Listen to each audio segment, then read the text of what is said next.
Okay, so on the intervention plan, just a little bit of assistance getting started on this. So for the meaningful occupations and roles for Kathy, we don't have a lot of information.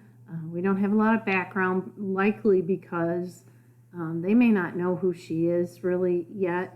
She's homeless. They found her wandering around and then they brought her to the facility. So they may not have a great idea of background information for her, or at least it's not included in the case study. So we don't know a whole lot of information here. And as part of maybe her stay at the psychiatric hospital, you as a therapist and the other professionals working with her might explore that more with her and possibly get information that way. When the more of the psychosis clears, she might be able to give you more information. Okay. So as far as strengths, some of you are having difficulty with this, and that's understandable. So I'm giving you a hint to look at some of what she was able to do on the KELS and the fact that she remembered at least how she got to the hospital despite all of what's going on in terms of her delusions. Okay, the problems, there's a lot to choose from there. I think those are a little more clear.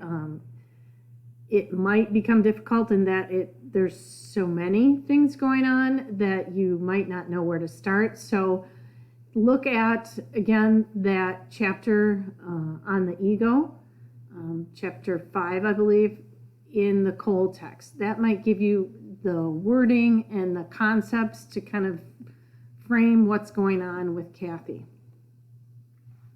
In terms of relevant contexts and patterns, we don't, again, because we don't know Kathy real well, we're going to just have to focus on what is it currently now and the fact that she was previously homeless. That's what you're going to have to put there. Safety considerations. Look at chapter 11. There should be a lot of things that you maybe could put there. So pick some that are the most important. All right, but you should definitely have some material to put there. Environmental compensations and modifications, talk about what is already in place in the hospital because it's her current situation that we're wanting to focus on. And then therapeutic approaches, look at chapter 10, which talks about symptoms. Whoops, don't have that right.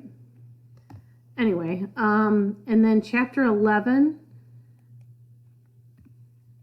it talks about safety considerations. Those should give you a pretty good structure in terms of what to put there, all right? Okay, when you're looking at OT interventions, there's going to be a lot that you could work on, so just pick 3 areas to focus on. Pick very basic ideas and then list what you might do to address that particular priority or issue or problem, okay? And then the last one, are there any ideas of things that you would probably recommend or additional services or interventions from other professionals, okay? Don't forget that part. Some of you you kind of skipped over that in your last intervention.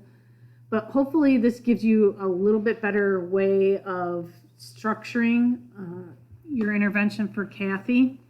Many of you are finding this a difficult process, and again, I want to encourage you to continue.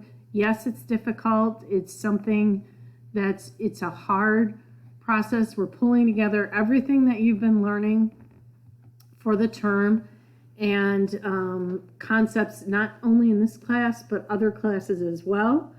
But this is very much what you'll be doing as a therapist, practicing out in the real world, if you will. So keep sticking with it, keep practicing, and use the resources that you have to help you with it. As you do it more, you'll become better at it and more fluent with it. But right now, it is a difficult process, and it takes you a while for some of you. But stick with it. I think we've had some pretty good results with some of the intervention plans I've been reading with Glenn. And so as you continue to do it, it'll become more easy and you'll become better at it. So I just wanted to encourage you to continue with that. And again, I'm available if you get stuck. I'm available. We can chat or talk over the phone or whatever to help you through the process. All right, good luck. We'll talk to you later.